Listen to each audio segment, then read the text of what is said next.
que dos personajes de la talla intelectual y humana como los que nos acompañan hoy hayan elegido nuestra institución para la presentación de sus libros.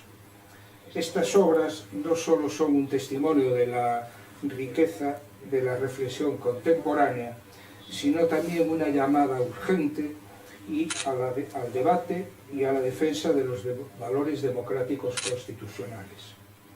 Sin lugar a dudas, los autores que nos acompañan hoy han enseñado mucho y tienen mucho que enseñar. Y no me refiero, por ejemplo, a su condición de catedráticos universitarios de los dos, sino a su capacidad para analizar nuestra realidad y comunicarla eficazmente. Ninguno de ellos necesita presentación, alguna y menos en esta ciudad, donde siempre han sido destacados, y en esta sociedad económica, porque ya han participado en alguna de nuestras actividades, que hemos tenido la fortuna de que hayan participado en alguna de nuestras actividades.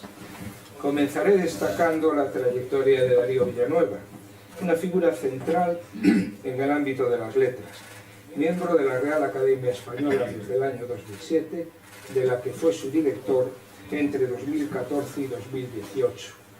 Ha dedicado su vida al estudio y promoción del lenguaje, la literatura y la crítica cultural. Con una sólida formación humanística y una obra que abarca campos tan diversos como la teoría literaria, la semiótica y los estudios culturales, Villanueva ha sabido conjugar el rigor académico con un profundo compromiso con la claridad y la precisión del pensamiento. El libro que nos presenta hoy, titulado El atropello a la razón, nos ofrece una reflexión profunda y crítica sobre las amenazas contemporáneas al pensamiento racional. En un mundo saturado de bulos, posverdad y simplificaciones extremas, Villanueva nos alerta sobre la fragilidad de los valores ilustrados y la urgencia de reivindicar la razón y el lenguaje como pilares esenciales de la democracia. Por su parte, Roberto Blanco Valdés nos presenta el libro Revolución y Constitución, una obra que aborda las tensiones de los movimientos revolucionarios y los fundamentos constitucionales en el devenir histórico. Catedrático de Derecho Constitucional, Blanco Valdés es un referente en su disciplina y cuenta con una prolífica carrera que incluye más de 20 libros y una incansable labor como analista y divulgador. Desde su libro Los rostros del federalismo hasta su reciente vindicación de la Constitución española, Roberto ha demostrado una capacidad excepcional para analizar con rigor y profundidad los retos del Estado democrático. Revolución y Constitución amplía este enfoque, iluminando cómo las dinámicas revolucionarias, lejos de ser meros episodios disruptivos, han contribuido a modelar las estructuras legales y políticas que hoy sustentan nuestras sociedades. Lo que une a estas dos obras, más allá de la excelencia de sus autores, es un mismo propósito, el invitarnos a reflexionar sobre los fundamentos que sostienen nuestra convivencia, o por lo menos eso me pareció a mí. En tiempos de incertidumbre y polarización, tanto Darío Villanueva como Roberto Blanco nos brindan herramientas intelectuales para repensar el papel de la razón, del lenguaje y de la Constitución en la construcción de un futuro más justo y equitativo. Esta institución, nuestra sociedad económica, desde su fundación por los Ilustrados hace 240 años, ha estado comprometida con la promoción del conocimiento, del diálogo, de la reflexión crítica y esa ilustración de la que somos y nos consideramos hijos, en palabras de Kant, supuso la mayoría de edad del ser humano por atreverse a pensar por sí mismo y con libertad.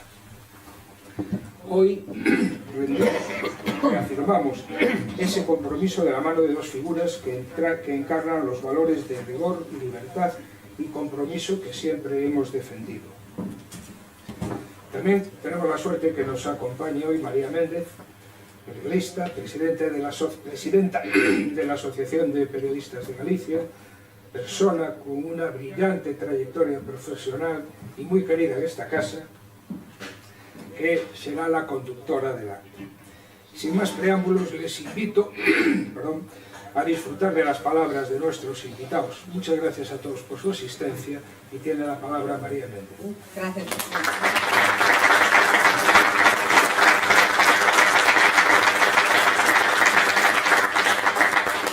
Buenas tardes a todos y ante todo quisiera dejarles constancia, porque así me lo han pedido los autores, de la amistad y la profunda admiración que se profesan mutuamente ambos, los dos, y que hoy tengo el honor de presentar, Darío Villanueva y Roberto Blanco Valdés, que por cierto no han urdido, creo, ningún complot para escribir las obras que hoy presentamos y que han salido a la luz casi de forma unísona. También manifestar su enorme complacencia por encontrarse hoy aquí, en esta sociedad que ha nacido de la Ilustración y que pervive para iluminar el debate y el intercambio de ideas. Yo también tenía una breve sinopsis de lo que nos iban a comentar en sendas obras, pero ya lo ha hecho el presidente, así que vamos a entrar directamente, que creo que es lo más interesante escucharles a ellos. Y vamos a empezar con una cuestión que, con el profesor Blanco Valdés, que ha justificado este libro, escribirlo en un momento histórico confuso, en el que algunos de los principios cardinales de las democracias liberales están siendo cuestionados. Cabe preguntarse entonces, profesor, si crees que se está dando un ataque a los principios constitucionales. Bueno, vamos a ver, esto... Yo creo que hay un punto de unión entre dos libros que aparentemente son muy distintos, ¿no? Por un lado, un libro que trata la historia política y constitucional, los orígenes del constitucionalismo de Estados Unidos, y por otro lado, un excelente libro que trata de los riesgos extraordinarios que hoy corre la cultura de la Ilustración, la cultura de la razón, la cultura universalista.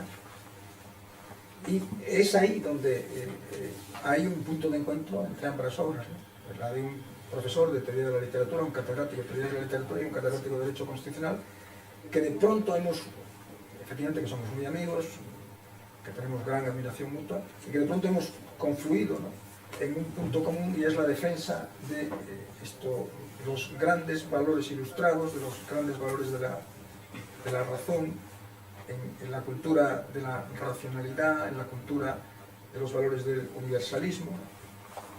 Y ahí es donde las dos obras encuentran un claro punto de contacto. Está en riesgo la democracia constitucional. Se ha publicado hace unos días, yo creo que tengo por aquí el año, pero yo creo que sí, que hace muy poco tiempo. Un libro de John Gray, ¿no?, en donde se habla de los riesgos que corre hoy, se habla de los nuevos leviatanes, ¿no?, y los riesgos que hoy corre efectivamente la democracia constitucional, la democracia liberal, ¿no? Y sin duda hay importantes riesgos. Él señala 4, el mundo, diríamos, el nuevo autoritarismo soviético, el nuevo capitalismo de Estado chino, el populismo y la cultura woke, o la incultura, o la infracultura woke, de la que con toda seguridad nos va a hablar Darío, porque es, digamos, la reflexión que da continuidad a toda la obra, que insisto es una obra inmensa y una obra magnífica, ¿no? Sí, yo creo que hay un grave riesgo de la cultura constitucional, un gravísimo riesgo, ¿no?, en el momento en el que se rompe principios esenciales de la cultura constitucional, como es por ejemplo el principio de la necesaria igualdad ante la ley, ¿no?, cuando los ciudadanos dejan de ser ciudadanos y pasan a ser miembros de grupos en donde la identificación no se produce por el hecho de ser ciudadanos, todos iguales ante la ley, sino por formar parte de un grupo o de otro grupo, una sociedad absolutamente compartimentalizada, una sociedad rota por las identidades, enfrentadas entre sí, hombres contra mujeres, razas contra razas, identidades sexuales contra identidades sexuales. Esta mañana releía todavía el libro de Darío, ¿no? Y releía algunas cosas que me habían sorprendido mucho cuando leí el libro por primera vez, para hacerle una crítica, una recensión en la Voz de Galicia, al poco de publicarse, porque me lo envió el propio Darío, ¿no? Bueno, aquella mujer que quería ser negra, no siéndolo, y respecto a la cual dijo Guppy Wilmer que bueno, si quería ser negra que lo fuese, ¿no? Pues no hay ningún problema, y aquel individuo de 70 años que dice que no, que él es un hombre de 40 y que en realidad se siente como que tiene 40 años. Esto hay un gran riesgo, ¿no?, en el momento en que los ciudadanos dejamos de ser ciudadanos. Y esto es una de las cuestiones, sin entrar en detalles sobre la problemática concreta de cada país. Se podría hablar largo y tendido sobre la problemática concreta de la democracia en nuestro país hoy en día, pero sin entrar en eso, en cuestiones que son, digamos, transversales, en sociedades diferentes, en lugares diferentes, incluso en continentes diferentes. Yo creo que hay el mayor riesgo en el que nos encontramos hoy es la ruptura de aquello que los norteamericanos construyeron, que es un sistema construido desde la razón, ¿no?, edificado desde la razón. Le cuento siempre a mis alumnos, y con esto termino, la respuesta a esta primera cuestión, sobre la que seguro que algo tendrá que decir, y mucho interesante Darío, ¿no? Le cuento siempre a mis alumnos que el edificio constitucional está construido a finales del siglo XVIII, la Revolución Americana tiene lugar en 1776, la aprobación de la Constitución en 1787, ¿no?, y los valores vertebrales de ese edificio constitucional, los valores vertebrales, decía Jefferson, un edificio construido por la sola razón, ¿no?, están vigentes hoy en día, ¿no?, pero están en grave peligro. Yo hace 20 años hubiera dicho están vigentes hoy en día. Hoy en día creo que hay que decir están vigentes pero en grave peligro. La separación de los poderes del Estado, la igualdad ante la ley, la libertad de pensamiento, la libertad de expresión, en muy serio peligro, mucho más del que algunos se piensan. En sintonía con lo que nos acabas de exponer, Roberto, el profesor Darío lo que hace exponer en su obra es hablar sobre el descrédito de la razón, ¿no? ¿En qué se basa esto? Es un descrédito bien organizado y que tiene raíces filosóficas que yo intento, sin ser filósofo, pero creo que la filosofía está al alcance de todos los que queramos aprender de ella y utilizarla para precisamente lo que Kant, cuyo centenario se cumple este año, decía: sapere aude, atrévete a saber, ¿no? Efectivamente hay desde el propio fundamento de la Ilustración en el siglo XVIII hay ya un comienzo de ataque a ella, que inicialmente empezó con gente como Herder, es decir, unos filósofos de inspiración prerromántica profundamente anti-universalistas y en cierto modo también antirracionalistas, ¿no? Curiosamente Herder es uno de los padres del nacionalismo cultural, ¿no?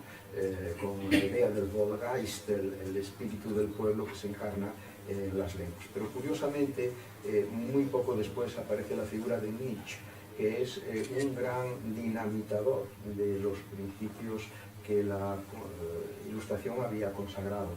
Fundamentalmente dinamita la idea de verdad, la idea de universalidad, que acaba formulando en una frase que ha hecho historia, ¿no?, la muerte de Dios, ¿no? Él, al decir la muerte de Dios, lo que está propugnando es simplemente la desautorización absoluta de los grandes relatos legitimadores. Ya no hay ninguna fuente de verdad, no hay ninguna fuente de crédito absoluto que contribuya a que las personas tengan una orientación. Esto con las religiones ocurría y ocurre, pero al decir la muerte de Dios, Nietzsche lo que está en realidad es proclamando la muerte del sustituto de la vieja era teológica, que es la era racionalista o científica, ¿no? Pero luego a partir de ahí una secuencia que yo trazo así someramente de filosofías enormemente destructivas en la misma dirección, ¿no? Es lo que ocurre con Heidegger, que es algo verdaderamente asombroso. Es un filósofo que sigue teniendo un gran predicamento y era un irracionalista que desembocó además en el nazismo, el que nunca abjuró, a pesar de haber sido por supuesto rector de Friburgo con los nazis y de haber perseguido pues, a su maestro Husserl, que era judío, por estos principios Precisamente Husserl tiene una conferencia admirable en donde él advierte ya en su época que estas cosas están empezando a ocurrir y entonces él clama por el heroísmo de la razón. Y quizás yo creo que esa llamada, ese llamado, conviene hacerlo hoy reiteradamente. Hay que recurrir al heroísmo de la razón porque Bertrand Russell, otra gran figura del pensamiento de la filosofía, decía que él percibía que defender la racionalidad estaba identificándolo a él y a quienes actuaban en la misma línea como unos viejos ultraconservadores y retrógrados, ¿no? Bueno, pues es importante y este acto contribuye, espero, a ello, y también, por suerte, hay muchas aportaciones ya bibliográficas y de debate al respecto. Hay que proclamar la necesidad del heroísmo de la razón y hacer lo que la vieja fábula oriental, que se difundió mucho por Europa, define como denunciar que el emperador va desnudo. Recuerdan ustedes la famosa fábula, ¿no? Aquellos falsificadores que convencen al emperador de que tienen una tela maravillosa, que le van a hacer un traje espléndido, y esa tela no existe. Le dicen, eso sí, que es maravillosa, porque además quien no sea hijo de sus padres no la verán. Y el emperador, cuando fingen vestirlo, él dice, claro, yo no puedo decir que no veo nada, porque eso quiere es reconocer que no soy hijo de mis padres y por lo tanto no soy emperador.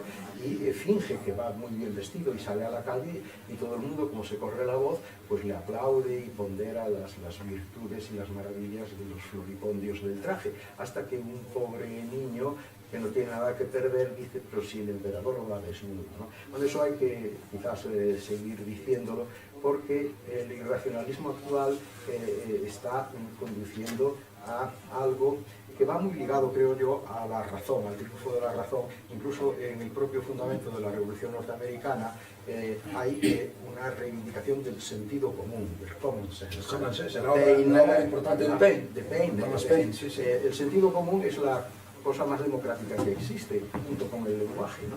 Porque el sentido común es algo innato a todas las personas. Ya sé que hay un refrán que dice que es el menos común de todos los sentidos. Yo no lo creo, creo que el sentido común es el más común de los sentidos y que es universal, es decir, el sentido común funciona por igual en todas las razas, en todos los lugares, y es algo que no es necesario tener estudios ni másteres para poder alardear de sentido común, es algo innato que se tiene o que no se tiene. Y la razón es quizás la elucubración abstracta de lo que en la práctica se manifiesta con el sentido común. ¿Y qué ocurre hoy en día?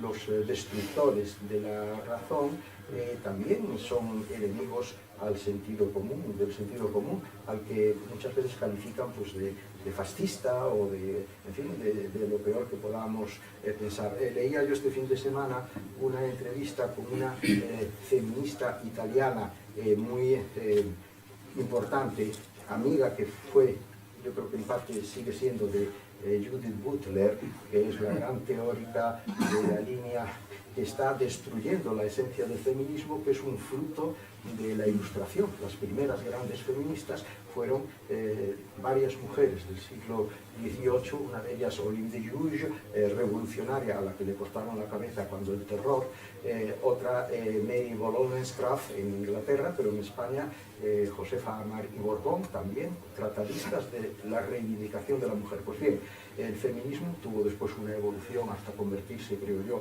en la revolución incruenta más importante de la historia de la humanidad, pero ahora está siendo también sometido a una deconstrucción, y luego brevemente me referiré a este término, a base de lo que, por ejemplo, Judith Butler representa, que es la línea queer, esa palabra inglesa que significa una persona rara, una persona excéntrica.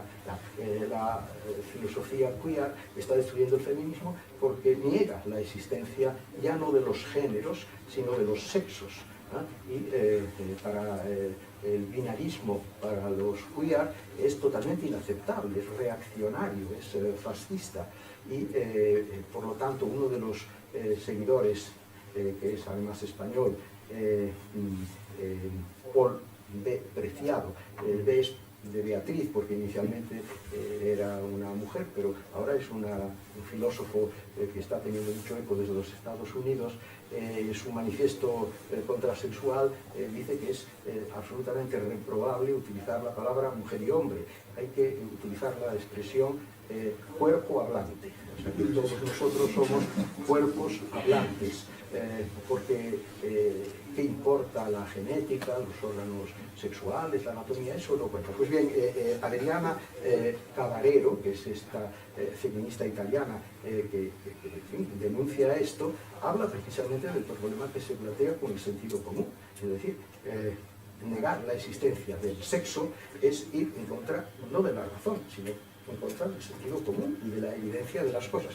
Pero ella dice, el problema está en que si tú, razonando con los queer, les dices que los hechos son así, ellos te dicen, pero es que los hechos son fascistas, los hechos están equivocados, porque la ideología está destruyendo por la deconstrucción. Bueno, antes hablaba yo de Heidegger, y luego hay una línea de filosofía francesa que ha sido extraordinariamente destructiva de la racionalidad en sus últimas expresiones.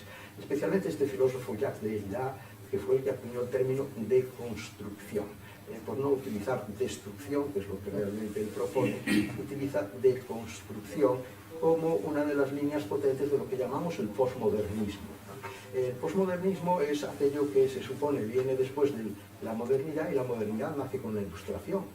El siglo de las luces da paso al gran movimiento del modernismo a partir del siglo XIX, que representó un gran avance de la humanidad en todos los órdenes, en el orden científico, en el orden político, en el orden de las comunicaciones, de las expresiones artísticas, de la libertad, etcétera, etcétera. Pues bien, el posmodernismo, que está en el candelero desde hace 60 o 70 años, ahí el término, el prefijo pos no significa lo que está después, sino que significa lo que destruye lo anterior. El posmodernismo es la destrucción del modernismo, y por eso a mí me gusta jugar mucho con expresiones que empiezan por pos. Posverdad es algo que se está utilizando mucho con razón, es la mentira de siempre, pero ahora se le llama posverdad, que es simplemente negar las cosas más evidentes y quedarse tan absolutamente tranquilos por defender y por alentar una mentira. Pero luego hay otros pos por medio. Uno es el posfeminismo, que conduce a esa destrucción del feminismo, y en relación a lo que se le preguntaba a Roberto Blanco, que contestó, por supuesto, con mucha más sabiduría al respecto que yo, también se habla de posdemocracia, y yo veo que efectivamente hay muchos elementos de posdemocracia, si entendemos por ello la destrucción de los fundamentos de la democracia basada en la Revolución Norteamericana y en la francesa del siglo XVIII, porque son cosas que están ocurriendo. Por ejemplo, las elecciones. Las elecciones se siguen haciendo, pero ya no importa el resultado de ellas. Es decir, que se convocan unas elecciones, se hace el parité del recuento de los votos, pero el mismo día en que se cierran las urnas, el que está en el poder dice que ha ganado, y ya está, no pasa nada, o sí pasa lo que ocurrió en el Día de Reyes de hace casi 4 años, cuando se asalta, fíjese, la atrocidad que eso representa, la democracia primera y más sólida del mundo, aquel acto de motín inspirado por un defensor de la posverdad, que además practica, por supuesto, los principios de la posdemocracia. La separación de poderes desaparece, ya, por supuesto, no hay que mantener la independencia de los que hacen las leyes y de los que las aplican por encima de los que gobiernan, del poder ejecutivo. La libertad de expresión no existe mediante la llamada corrección política. Es curioso, fíjense que la corrección política es una forma de censura posmoderna muy peculiar, porque la censura, que todos tenemos experiencias de lo que puede ser la censura, tradicionalmente venía inspirada por un poder fáctico, pero un poder constituido, fuera religioso o fuera político.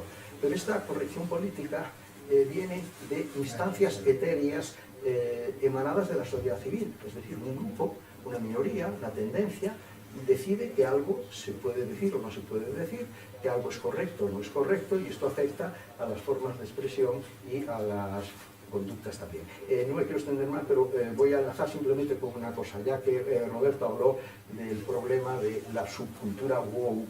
en los Estados Unidos. Esta es la última etapa de un proceso que comenzó desafortunadamente en las universidades norteamericanas en los años 70. A mí me duele mucho como universitario que soy y profesor desde hace 52 años en la Universidad de Santiago, me duele mucho que en el siglo XVIII las universidades estuvieron prácticamente fuera del movimiento ilustrado. La ilustración no se hizo desde las universidades ni con las universidades. Se hizo a partir de figura de lo que se llamaba los filósofos, los pensadores. Había comenzado en Escocia y en Inglaterra, y luego ya en Francia tuvo la gran eclosión con la enciclopedia, etc. Y la universidad estuvo al margen de la ilustración. Y sin embargo, en la posmodernidad nos encontramos desafortunadamente con que el movimiento de construcción del racionalismo haya comenzado en las universidades y desde ellas haya crecido y se haya extendido al conjunto de la sociedad mediante la corrección política, la posverdad, luego la anulación de la libertad de prensa, de la libertad de expresión, la cancelación, que es una forma, igual que la censura de los estados totalitarios tiene un brazo ejecutor, que es la policía, aquí la censura posmoderna tiene la cancelación, una especie de muerte civil. Si a alguien se le cancela socialmente, pues se le puede destruir por completo su futuro. Y ha acabado finalmente en ese conjunto de fenómenos de la llamada cultura woke, que viene de despertar, que se supone que es una forma de estar alerta contra todos los males y todas las injusticias del mundo, pero practicando cancelaciones y practicando sobre todo irracionalidades, ¿no? Es triste que esto haya procedido de las universidades, pero ahí está ocurriendo. Y solo un dato más. Se habla del resultado de las elecciones norteamericanas. Trump ha sido el gran pope de la posverdad en los Estados Unidos y se podría hablar mucho de él. Pero en el resultado de las elecciones norteamericanas, a mi entender, no se tiene en cuenta un elemento que fue muy determinante. No solo la cuestión de la inflación y si habían subido los filetes en el supermercado. Fue el rechazo a la cultura o subcultura woke por parte de muchos electores que podrían tener inicialmente inspiración demócrata y que se dieron cuenta que no podían ya convivir con esa imposición que afecta, por ejemplo, al tema educativo, la inoculación de ideas queer dentro de las escuelas y los colegios, y ese potente grupo de electores yo creo que ha sido el que definitivamente le ha dado el empujón a Trump. Y eso es lo que tenemos de Guatemala en Guatemala, pero las cosas son más o menos así. Dedica, de hecho, profesor, 2 amplios capítulos a todo el tema de la educación, la universidad, la pedagogía, que podríamos abordar un poquito después, pero antes me voy a quedar justo en el posmodernismo, ¿no? En ese término que empleas, y que donde precisamente el profesor Valdés dice que han surgido los populismos de extrema izquierda y de extrema derecha. Cabría preguntarse si realmente esto es lo que ha llevado a la polarización actual, que creo que sí consideras en tu libro que estamos en ese momento. Y vamos a ver, la polarización en la que estamos, la división de la sociedad en partes, ¿no? En 2 partes en este caso, tiene que ver sin duda con fenómenos jurídicos, pero tiene que ver con fenómenos políticos y sociales de manera sustancial y muy especialmente con el auge de los populismos, ¿no? Decía, los populismos que se caracterizan básicamente por 2 cosas, ¿no? La oferta de soluciones fáciles para problemas difíciles, por un lado, y por otro lado la división de la sociedad en 2 partes, ¿no? Los buenos y los malos, los que están conmigo y los que están contra mí. Decía un periodista amigo que si no te han llamado, a quien no hayan llamado fascista no es nadie en un país, que si no te han llamado fascista no eres nadie, en el sentido de que estamos en esa dinámica, ¿no? Cualquiera que rompa con la corrección política, con lo que todo el mundo dice, cualquiera que se atreva a decir efectivamente que el rey está desnudo es un fascista, ¿no? La segunda gran característica del populismo es, como digo, la aportación de soluciones fáciles a problemas difíciles. Decía un periodista norteamericano, para todo problema complejo hay siempre Mencken se llamaba, hai sempre unha solución fácil, sencilla e equivocada. Efectivamente es así, para todos os problemas complejos hai quienes ofrecen soluciones fáciles, simples y equivocadas, ¿no? Estamos en una situación realmente muy difícil, ¿no? Lo que comentaba ahora Darío, ¿no? De las elecciones norteamericanas, es cierto, yo escribí a los 2 o 3 días de las elecciones fueron, me parece, un martes, ¿no? Y yo escribí en el artículo que hago con La Voz de Galicia el viernes, que efectivamente la derrota de los demócratas había tenido que ver en grandísima medida con el rechazo de una parte importante de los ciudadanos norteamericanos que no están en las universidades ni están en las grandes ciudades, no hay más que ver cómo se distribuye el voto, ¿no? La distribución del voto responde perfectamente a eso. Las grandes ciudades votan demócrata, es el único sitio donde los demócratas son mayoritarios, y todas las zonas, diríamos, fuera de las grandes ciudades, incluso las zonas periféricas de las grandes ciudades, votan republicano, ¿no? Tiene que ver también con esto que ahora comentaba Darío. Hoy salía en la prensa una noticia, y es que los miembros de la Secretaría de Estado de Estados Unidos han pedido que se les dejen unos días de tranquilidad porque están profundamente afectados en su ánimo por la derrota de los demócratas. El otro día en algunas universidades los alumnos habían pedido que suspendieran las clases porque su sentimentalismo, en este caso absolutamente tóxico, no les permitía ir a clase porque estaban profundamente afectados, ¿no? Y las universidades, lo cuenta Darío en su libro, no tienen que ser espacios seguros, ¿no? frente a la... Sí, hay un problema muy grave, es un problema al que nos va a costar muchísimo trabajo enfrentarnos, que tiene que ver con la polarización, con la profunda polarización social. Lo vemos en España, pero no solo en España, ¿no?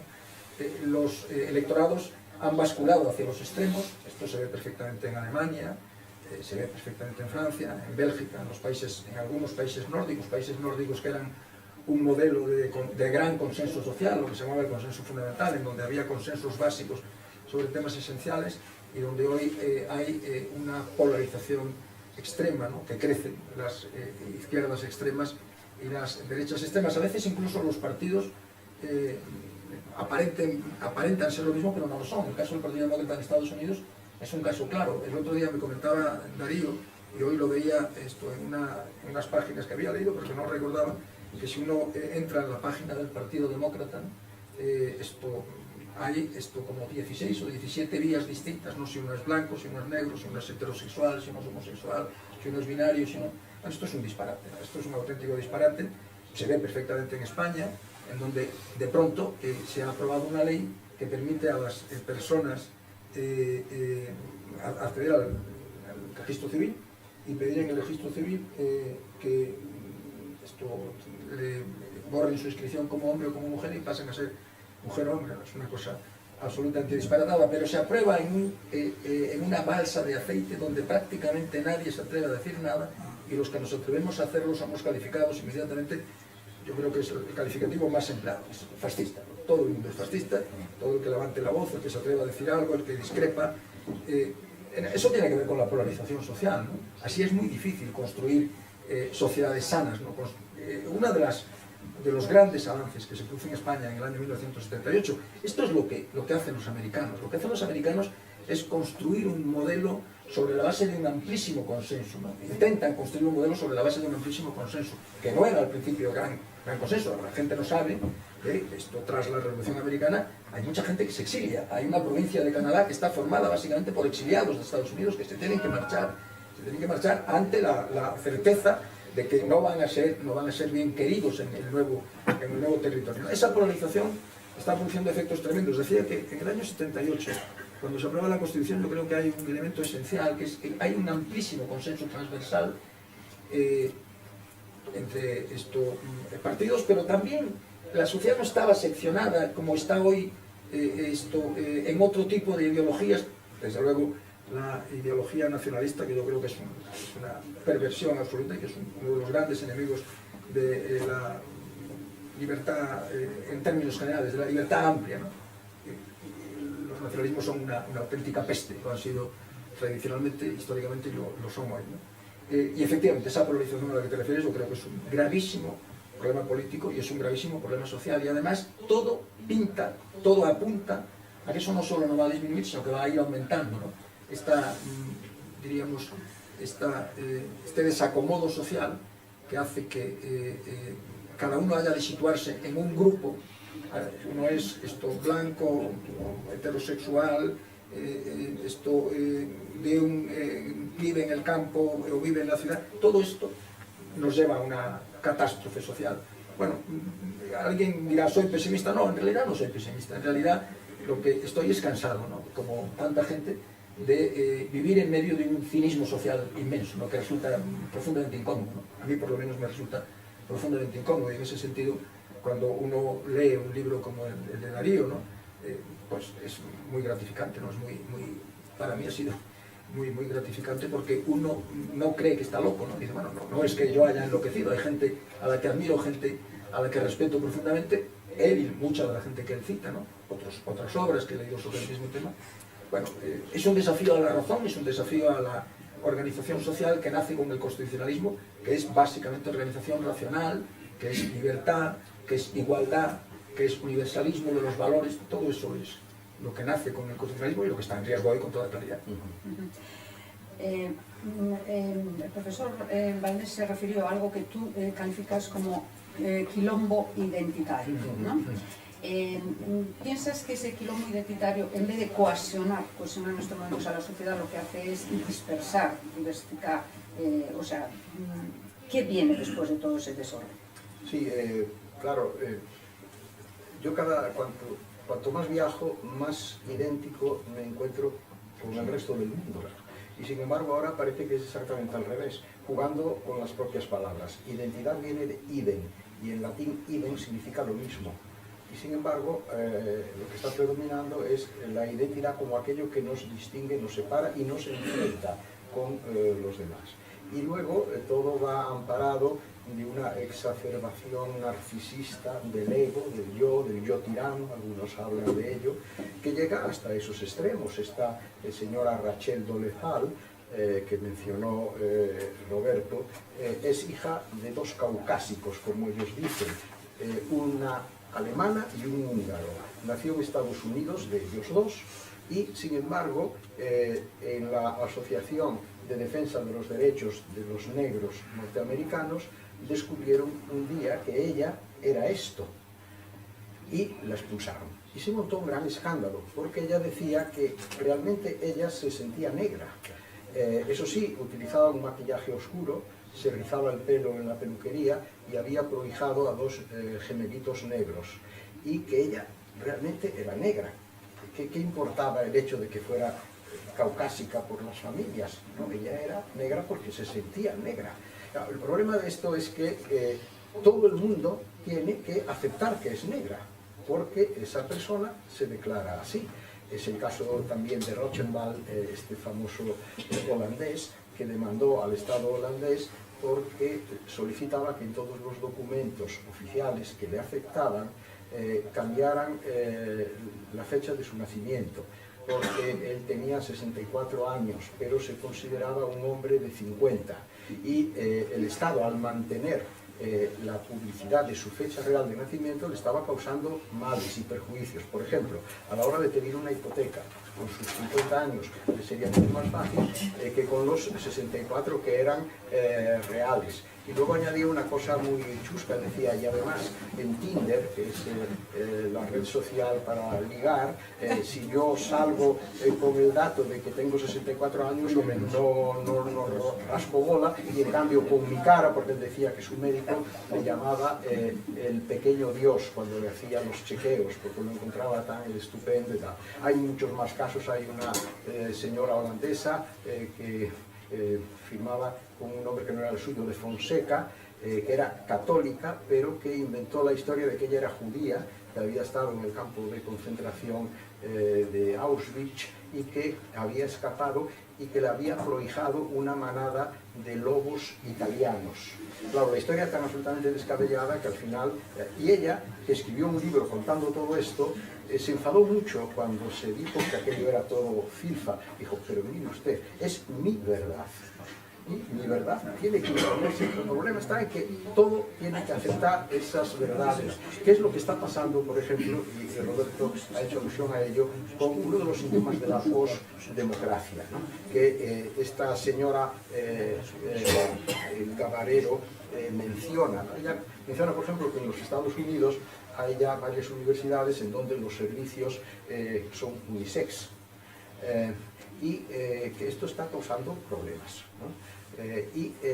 Dice ella, claro, ella que es una teórica del feminismo, dice, vamos a ver, ¿eso por qué se ha hecho? Se ha hecho para favorecer la reivindicación de una minoría de las personas que no se declaran binarias o que son simplemente transexuales, pero hay un montón de hombres y de mujeres que ven afectada su voluntad de intimidad por este proceso. Claro, esto es algo realmente muy peligroso, porque, por ejemplo, corrección política, todas estas tendencias queer, etcétera, si nacen de la sociedad civil, pueden ser muy desagradables y tienen un cierto poder de coacción, mediante un alto poder de coacción.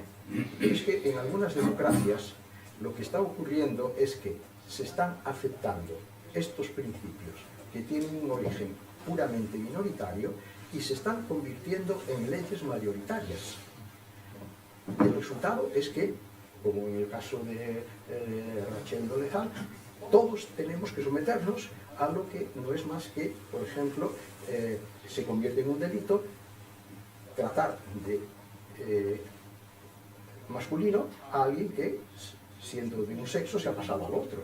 En la página web del Partido Demócrata, tú lo primero que tienes que indicar es qué tipo de pronombre deben utilizar contigo al dirigirse a ti. Porque si te utilizan el he y tú te consideras ya mujer, los demandas, porque está causándote un grave prejuicio a tu reivindicación. Claro, entonces, ¿qué ocurre? Que leyes como las que aquí se mencionaron obedecen a orientaciones ideológicas absolutamente minoritarias, pero un parlamento democrático las convierte en una ley que es aplicable a toda la ciudadanía y que además tiene ya su proceso razonable de sanción, razonable en cuanto a ley. Las leyes ejercen una coacción sobre los ciudadanos, crean modelos. Y eso se hace a partir de la decisión y la votación democrática en un parlamento elegido por todos. Claro, esto más tarde o más temprano va a reventar. Es lo que ha ocurrido probablemente en las elecciones norteamericanas, donde se trasvase por culpa de lo woke, ¿no? Y detrás de ello, ¿qué hay? Pues la deconstrucción de principios sagrados de la razón, como es la universalidad. Esto ha estado vigente durante siglos en múltiples tendencias, en grandes relatos que han construido la colectividad. Entre ellos, por ejemplo, el marxismo. El marxismo tiene un fundamento en el racionalismo muy claro. Pero ¿qué está ocurriendo ahora con el posmarxismo de un filósofo argentino que tiene mucha influencia en un partido político español que se llama Ernesto Laclau, autor de un libro, La razón populista? Laclau, que dice venir del marxismo, yo creo que es un peronista, pero bueno, viene del marxismo según él, se ha cargado, si me permiten la expresión, el principio básico de la lucha de clases en la teoría marxista. Según él, la lucha de clases ya no tiene sentido. Lo que tiene sentido para configurar la dinámica social es lo que él llama el choque de las demandas. ¿Y las demandas qué son? Son reivindicaciones de minorías. Y estas demandas tienen que orientar la política del procomún. Pero claro, esas demandas entran inmediatamente en colisión unas con otras. Porque efectivamente, si tú consideras que no hay sexos, inmediatamente conviertes en enemigo a los que somos binarios. Si tú eres una persona de una determinada raza, inmediatamente tienes como enemigos a todas las demás. Y esto llega a manifestaciones tan curiosas.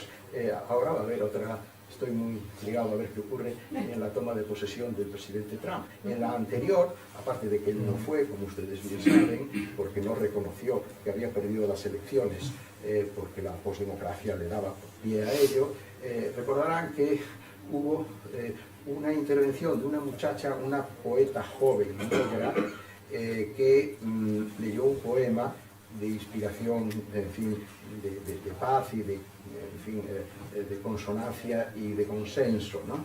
Y Amanda Gorman se llamaba. Claro, inmediatamente se convirtió en una estrella mundial. Había publicado un solo libro y de todo el mundo quisieron adquirir los derechos, las editoriales, para traducirlo. ¿Y qué ocurrió en Holanda? Pues una cosa realmente increíble. El editor holandés que consiguió los derechos del libro de poemas de Amanda Gorman se lo encargó como traductora a una importante traductora holandesa, que además era una mujer muy activa en el movimiento LGTBI. Pero se montó un quilombo, voy a utilizar otra vez la palabra argentina, porque hubo quien denunció que era totalmente inadmisible que el libro de una muchacha negra norteamericana fuera traducido al neerlandés por una mujer blanca holandesa. Eso es lo que llaman la apropiación cultural, es decir, que a los negros norteamericanos solo los pueden traducir, el paso siguiente sería decir, solo los pueden leer los negros norteamericanos. ¿Por qué? Porque se ha roto el principio de la universalidad de la condición humana, que es lo que ha permitido el avance de los Bill of Rights, la Declaración Universal de los Derechos Humanos, que la Revolución Francesa promulga en 1789, y el Bill of Rights norteamericano, ¿no? O sea, estas ideas transversales del universalismo, etcétera, son lo que hoy en día se está poniendo en solfa y conducen evidentemente a la entropía, al desorden, al caos, a la polarización, y con eso no se puede construir nada sólido. El problema en última instancia está en que los enemigos de la Ilustración, y por eso hay que reivindicarla, lejos de reconocer todas las virtudes que aportó a la historia de la humanidad, yo creo que abrió la época más fecunda del desarrollo de la humanidad, en derechos humanos, en libertad de expresión, en avances, bueno, está el negacionismo científico. Eso forma también parte del irracionalismo del momento, ¿no? Negarla. Si tú niegas la evidencia de la anatomía en el cuerpo humano, ¿cómo lo vas a negar también que la Tierra sea esférica? El terraplanismo en Estados Unidos tiene un porcentaje elevadísimo de seguidores, que en contra de todas las evidencias sostienen que no, que la Tierra es un plato que si se llega al borde uno se cae y se precipita. No vale que se les muestre nada, ni que los propios astronautas les adviertan desde ahí arriba que ven redonda la Tierra. Eso no importa, los hechos son fascistas, ¿no? Entonces, la negación de la racionalidad es la negación de lo que significó la herencia de la Ilustración, pero ya desde la época de Nietzsche y luego otro filósofo francés, en mi opinión muy perjudicial, que es Michel Foucault, le han dado la vuelta al argumento y sostienen que el racionalismo de la Ilustración es la causa de todos los males de la humanidad posteriores. Le atribuyen el imperialismo, le atribuyen el colonialismo, etc. Vamos a ver, es cierto que la Constitución norteamericana, que tú nos cuentas tan estupendamente cómo se configuró, cómo se elaboró, con problemas, porque incluso si no recuerdo mal, la Constitución se aprobó en el 87, pero Carolina del Norte no la ratificó hasta 2 años después, coincidiendo así con la fecha de la Revolución Francesa. Son fechas iguales, pero bueno, en todo caso, el constitucionalismo que viene de esa gran revolución es lo que ahora está puesto en solfa, dándole la vuelta a que es el causante. Y es cierto, vamos a ver, la humanidad tiene sus sombras y sus luces. Es cierto que esa Constitución que dice que todos los hombres son iguales bajo la mirada de Dios, y que el objetivo es la fidelidad, permite todavía la segregación, lo cual provoca una guerra civil norteamericana pocos años después, ¿no? Y la discriminación de la mujer existía, claro que existía. Bien, pero los principios están ahí, y los principios son iluminadores y significan un avance extraordinario, y es lo que hoy desafortunadamente está en solfa. Precisamente sobre eso queríamos comentar ahora. El profesor dice que confiemos en que pueda resistir la democracia, ¿no? O sea, la democracia liberal y la Constitución, refiriéndose en su amplio estudio sobre la Constitución americana, ¿no? Pero, sin embargo, ambos dos coinciden de que se está dando un proceso de que las minorías, y lo acaban de referir, están siendo sometidas por las mayorías, perdón, están siendo sometidas por las minorías. Yo me pregunto, sin embargo, no he encontrado en ninguno de sus dos libros es una previsión de lo que realmente pueda ocurrir. Quiero decir, esto supone una ruptura de la estructura democrática entendida como tal, supone el inicio de una nueva era. No he visto que hubieran alumbrado ningún tipo de previsión, ¿no? Es difícil, María, hacer previsiones, ¿no? Porque, al contrario de lo que ocurría hace 50 años... Bueno, profesor, ahí acabo de decir que esto revienta cualquier día. O sea, sí, no, sí es posible. Es posible, y de hecho las sociedades están profundamente polarizadas y profundamente divididas. No, digo que es difícil por una razón, y es porque la velocidad a la que se producen los acontecimientos actualmente es extraordinaria, ¿no? Hemos estado estancados durante unos años con la informática, que estaba más o menos evolucionando a una velocidad, y de pronto cada año aparecen nuevas propuestas, las compañías de móviles sacan un móvil nuevo cada año, las apps, cada vez hay más posibilidades de hacer esto o lo otro. Es difícil hacer previsiones. De todas maneras, no es difícil, diríamos, pronosticar que de seguir así las cosas acabaremos teniendo graves problemas, ¿no? Tú te referías en concreto al tema de las mayorías y minorías, ¿no? La Constitución española parte, al igual que todas las constituciones de su época, ¿no?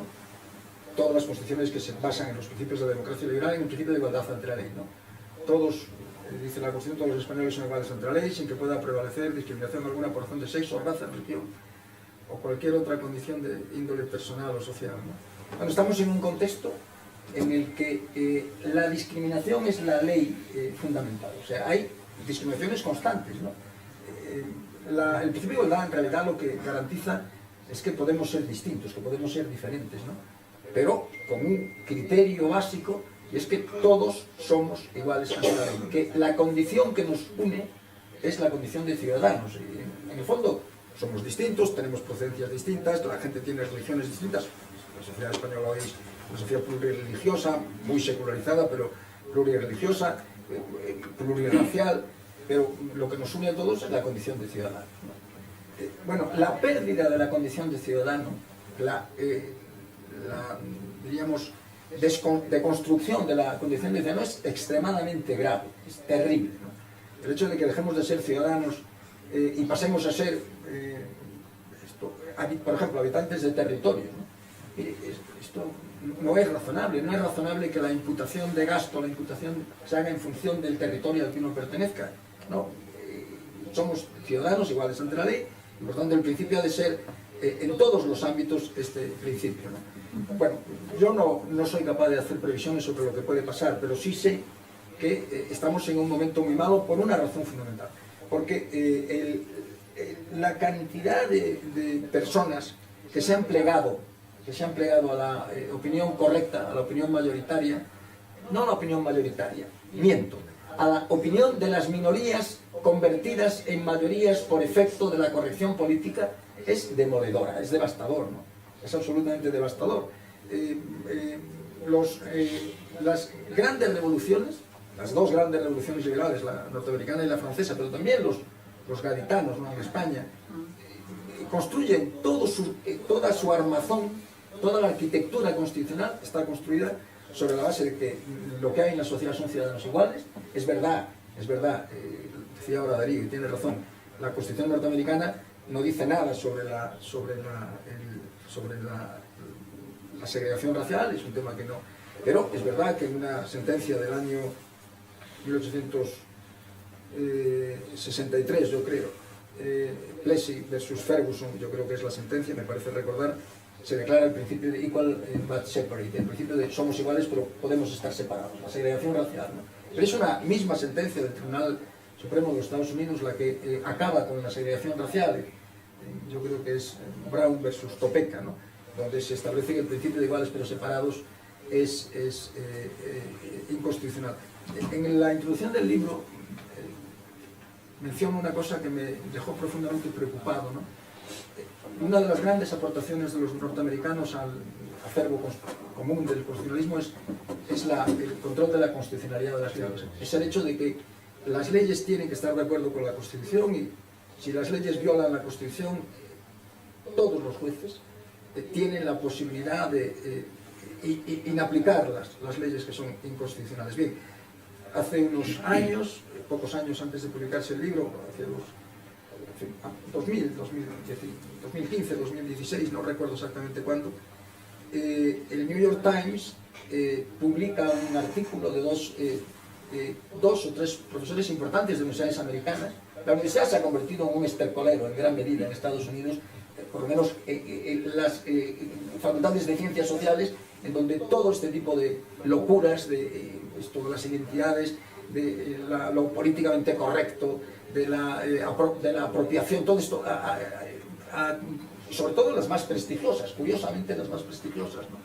Bueno, hay dos profesores que rechazan radicalmente el control de la constitucionalidad, publican, insisto, un artículo en el New York Times. El New York Times abre un profundo debate sobre esto, ¿no? ¿Por qué? Pues porque consideran que el Tribunal Constitucional está ahora controlado por los conservadores y, consecuentemente, que la interpretación, diríamos, originalista de la Constitución está provocando un gran retraso social. Bueno, es verdad que el Tribunal Constitucional el Tribunal Supremo de los Estados Unidos está ahora controlado por los conservadores, que tienen una mayoría de 6-3, y es probable que si hay una jueza que está a punto de jubilarse porque está enferma, y es probable que si esa jueza no... es casi seguro ya, porque no va a marcharse antes de que llegue a la presidencia Trump, y por tanto es posible que acabe en 7-2. Pero eso no puede ser motivo para rechazar al tribunal. Estamos aliados. Si solo aceptamos las instituciones cuando nos convienen, si solo aceptamos el funcionamiento institucional de las instituciones cuando nos conviene, estamos aliados. Así no hay manera, no hay forma de... No, estamos en una situación mala. Yo no hago previsiones, no lo sé, no las hacemos, no las hago yo, pero tengo la certeza de que la situación en la que estamos es compleja, ¿no? Bajo un barniz en el que no pasa nada, ¿no? Parece que no pasa nada, ¿no? La sensación de que no pasa nada, y si uno no se preocupa, lo diré de otra manera.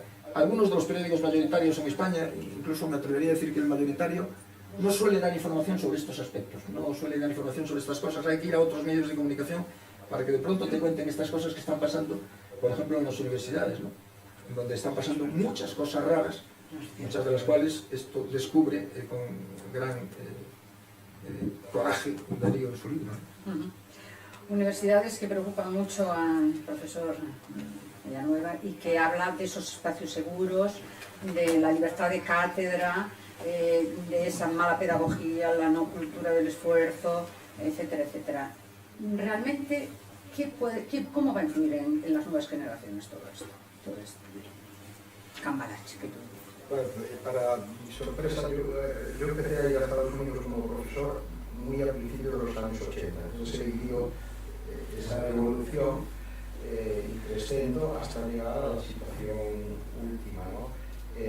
Y la influencia no es que sea sobre las nuevas generaciones, sino que esos virus que han emanado de los campus se han extendido al conjunto de la sociedad, para mi gran sorpresa, porque las universidades norteamericanas eran una especie de reservas indias, ¿no? Eran unos sitios donde, por ejemplo, tú podías enseñar marxismo sin el más mínimo problema ni el más mínimo impedimento, porque se consideraba que tú desde tu cátedra podías impartir la doctrina científica que quisieras, ¿no? Con profesores procedentes, muchos de ellos de Europa, huían de progromos y de revoluciones, ¿no? desde los que venían de Rusia a los que escaparon del nazismo, republicanos españoles, etc. Por supuesto eran todos europeos, muchos eran hombres y casi todos blancos.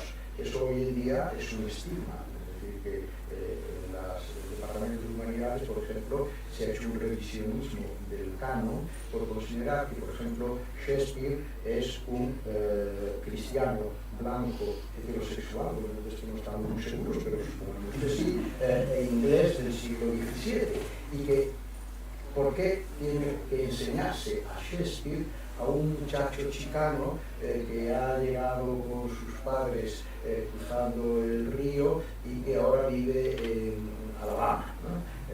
La ruptura total de esa conceptualización. Yo sé que a Roberto le llamó mucho la atención una cosa que yo creo que un libro que fue un escándalo en la Universidad de Oslo. Al final tiene aspectos oscuros de manipulación, porque detrás de todo esto están los rulos, ¿no? Hoy en día, claro, la filtración de la veracidad de las informaciones es muy precaria, ¿no? Entonces, en Oxford hubo un movimiento que venía de algunos profesores del departamento de música que querían sacar del programa de enseñanza de la música a Beethoven y a Mozart, porque argumentaban que su música era tan potente que resultaba ofensiva a la sensibilidad de los alumnos que procedían de minorías que no tenían en su acervo cultural una tradición equivalente. Incluso una profesora llegó a decir que la novena sinfonía de Beethoven mostraba la brutalidad de un violador. En un sentido metafórico, no es que diera al pobre sordo esas prácticas, pero que era tan potente que era como una violación y que afectaba a la sensibilidad. Ahora, este tipo de cosas están ocurriendo y ya digo, el problema no es tanto las nuevas generaciones, que lo es. El problema es que ahora se está extendiendo al conjunto de la sociedad, pero claro, también está provocando la reacción de quienes no están dispuestos a jugar con ruedas de molino y se atreven a decir que el emperador va desnudo. Yo en ese sentido tengo esperanza, y también en la reacción de filósofos, ensayistas, pensadores. Por eso he traído a la señora Caballero, una feminista de tomo y lomo, amiga de Judith Butler, pero que está ya puntualizando que hasta ahí podríamos llegar. Estáis destruyendo la propia esencia de la reivindicación feminista, que es hija de la ilustración, ese principio universalista por encima de los sexos, de la igualdad de todos los seres humanos, que por cierto, don Benito Jerónimo Feijó, nuestro fraile, fue un gran defensor del feminismo, con uno de los ensayos del 18, escrito por un varón, a favor exactamente de las mismas reivindicaciones, ¿no? Por lo tanto, yo no soy apocalíptico, ¿no? Creo que hay esperanza, pero eso sí, hay que reconocer que hay unos síntomas muy preocupantes. Por ejemplo, la postdemocracia, que es, en vez del gobierno de las mayorías que respetan a las minorías, es el gobierno de los principios que las minorías, a través de parlamentos que representan y dicen a la mayoría, imponen a todos los demás. Ese es un problema muy grave. Pero ojo, no nos perdamos con una visión eurocéntrico-atlántica de las cosas. Esto pasa en Estados Unidos. Estados Unidos siempre va por delante en muchos aspectos, también intelectuales. Y en Europa, ojo, el virus de la deconstrucción no ha arraigado por igual en todas partes. En Inglaterra, en el Reino Unido sí, pero los países mediterráneos yo creo que hemos resistido mejor, debe ser por la dieta mediterránea, a este tipo de virus. Pero en fin, digamos que vamos en el mismo bloque. Ojo, pero hay que pensar en Asia. ¿Qué ocurre con la cultura woke en China? Dice, diga, si les hablas de woke, dígame qué es eso.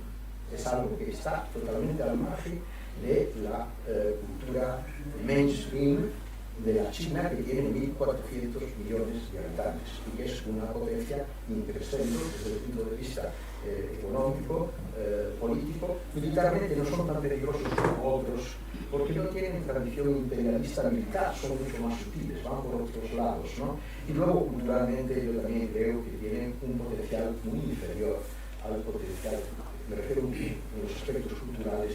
Yo recuerdo hay un libro magnífico de Peter Watson que tiene non hace en inglés un título hermosísimo, que es un verso de Yeats, A Terrible Beauty, una terrible belleza. En España lo tradujeron como Historia intelectual del siglo XX. Eso es de lo que trata. Es un libro muy amplio, con esa capacidad de síntesis que tienen los ensayistas ingleses, en donde resume todas las aportaciones del siglo XX en todos los campos. Entonces él cuenta que al acabar de escribirlo, se dio cuenta de que apenas había referencias a músicos, poetas, filósofos, científicos, físicos, médicos, químicos, etcétera, orientales. Y dijo, oye, probablemente estoy metiendo la pata. Entonces le escribió a un grupo de científicos, pensadores, filósofos orientales, japoneses, chinos, coreanos, indios, para, en fin, exponerles esta preocupación. Y él cuenta que todos le dijeron, no te preocupes, no hubo un Einstein de Calcuta, no hubo un Freud de Hiroshima, no hubo un Marshall de Moscú, de China, de Pekín. No, efectivamente, desde el punto de vista cultural, lo que Occidente, que está denostado en los propios Estados Unidos por esa línea postcolonialista y anti-eurocéntrica, no hay nada equivalente, y la cultura china tiene en ese sentido una capacidad, y ellos mismos lo saben, pues son enormemente receptivos de la cultura occidental, y digamos también los propios japoneses. Entonces ahí está la cuestión. ¿Qué ocurre con ese gran bloque? ¿Qué ocurre con Rusia? Porque además con Rusia hay otra cuestión que está sobre la mesa, y es la posibilidad de la Tercera Guerra Mundial. Ahí está. Y, ojo, es muy triste decirlo, pero las guerras mundiales han significado cambios trascendentales en la historia de la humanidad.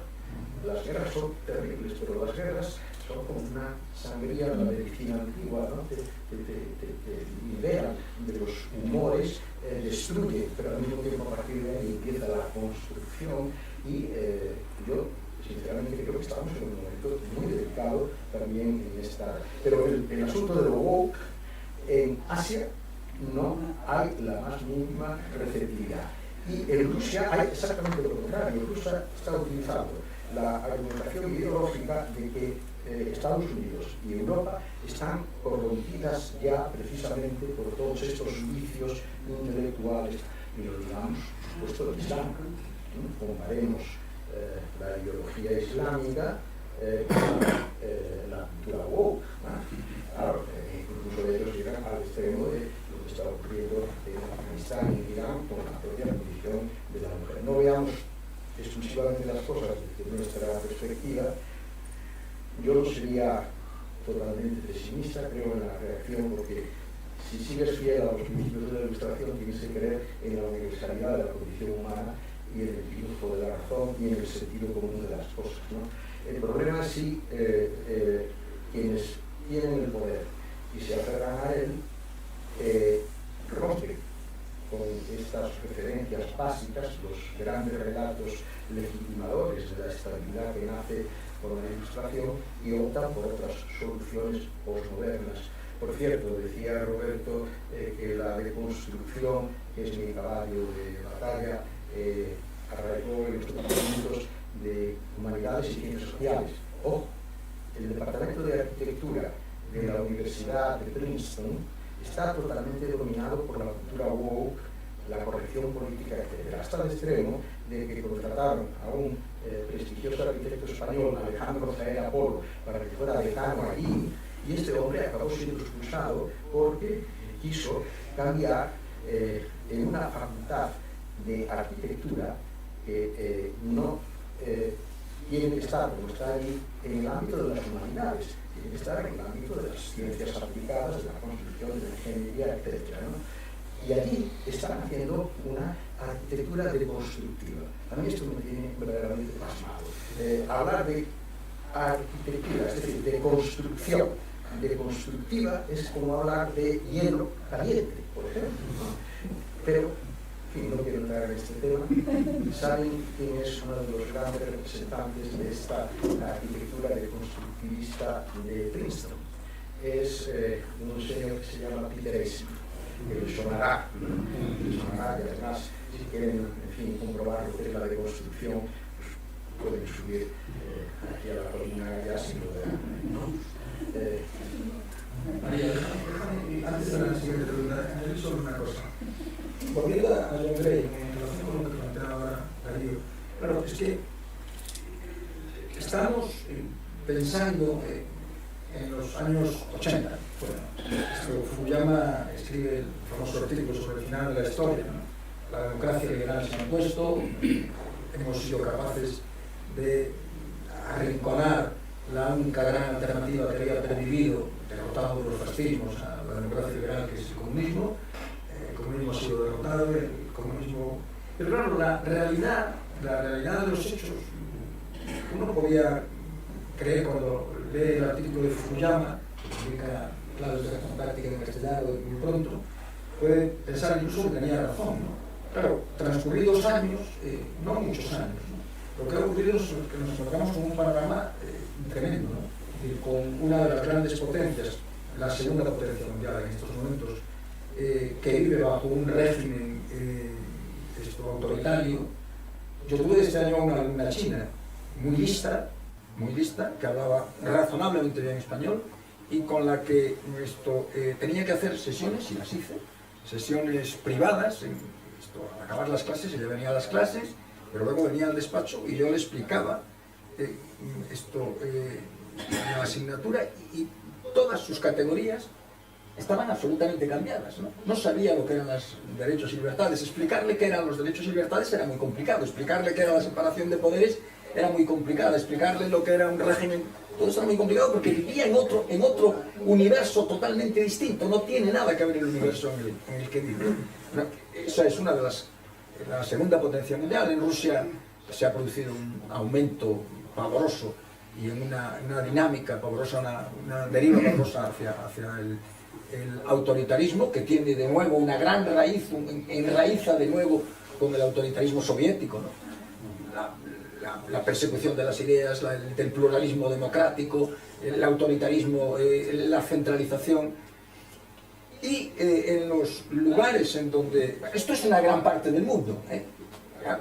Escribí hace no mucho un artículo precioso, Miguel Ángel Morado, donde contaba cómo las elecciones en la India son una cosa grandiosa, ¿no? Que se desarrolla a lo largo de meses, ¿no?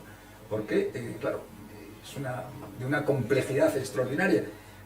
No nos damos cuenta de que estamos discutiendo sobre temas que afectan básicamente a Europa occidental, a América del Norte, Canadá, Estados Unidos. Canadá es un lugar en donde es uno de los lugares en donde ha penetrado más en la cultura multicultural, en fin, todo este rollo enloquecido del multiculturalismo. Canadá, Estados Unidos, América del Sur, América Central, América del Sur, y Australia, Nueva Zelanda. El resto del mundo no viven bajo regímenes de democracia liberal en el sentido estricto. África no sabe lo que es la democracia liberal. Por tanto, nos enfrentamos a una situación compleja, ¿no? Compleja. Y la idea de que la democracia liberal ha triunfado, bueno, ha triunfado, sí, efectivamente, en una parte del planeta, ¿no? Pero solo en esa parte del planeta. Solamente en esa parte del planeta. Perdona, María. No, porque precisamente ligándolo con esto, uno de los pilares, claro, de la democracia es la separación de poderes, ¿no? Y esos contrapoderes que se establecen, según tú, en tu libro, nacieron y se unieron ahí en la Constitución americana. ¿Vosotros creéis que en estos momentos, la pregunta es para los dos, se está manteniendo ese status quo del respeto a los diferentes poderes, o hay algún tipo, digamos, de ataque a Gondra? Bueno, Montesquieu decía en El espíritu de las leyes, cuando formula, Montesquieu, como se sabe, es el primer formulador canónico. Enseguida le paso la palabra a Darío, el primer formulador teórico canónico del principio de separación de poderes. Lo había mencionado antes John Locke, pero lo primero que nadie es Montesquieu, en un capítulo que se dedica a la Constitución de Inglaterra, de donde él analiza el principio que ya está vigente en Inglaterra desde finales del siglo XVIII con la revolución, con la gloriosa revolución y la aprobación del Bill of Rights de 1689, ¿no? Claro, la separación de poderes, es un principio esencial, ¿no? Los norteamericanos hablan con razón de checks and balances, ¿no? De frenos y contrapesos, ¿no? Montesquieu decía que le pouvoir empêche le pouvoir, que el poder frene al poder, ¿no? Como una especie de pulso, ¿no? Frenos y contrapesos, checks and balances.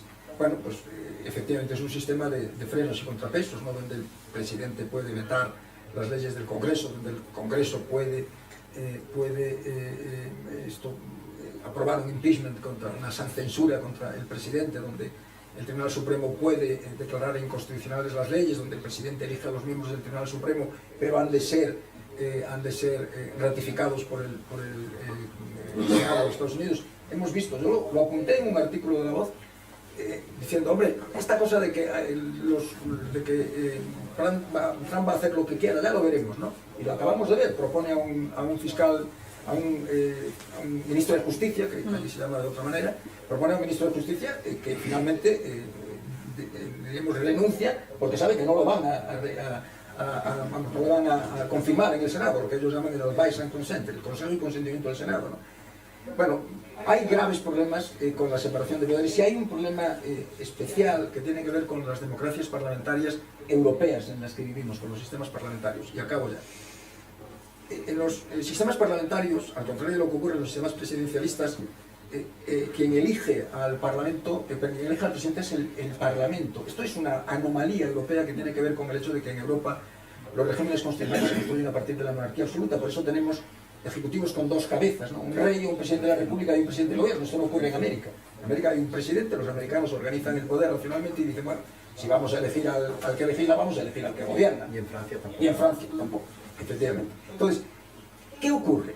Ocurre que en Europa los gobiernos proceden de los parlamentos. Hay lo que se llama técnicamente una fusión gobierno-parlamento. ¿Esto qué significa? Esto significa que puede haber situaciones, bueno, lo que estamos viendo en España se acerca mucho a eso, ¿no? Por ejemplo, pero no solo en España, en que realmente quien controla el Parlamento es el gobierno, ¿no? Quien controla el Parlamento es el gobierno, es la mayoría parlamentaria. Es verdad que si no tienes una mayoría parlamentaria sólida, eso es más complicado, pero puede acabar pasando lo que pasa en algunos sitios, que justamente por no haber una mayoría parlamentaria sólida, las minorías acaban siendo las que mandan, ¿no? Minorías de 7 diputados, o 5 diputados, o 3 diputados, acaban decidiendo las grandes cuestiones nacionales, ¿no?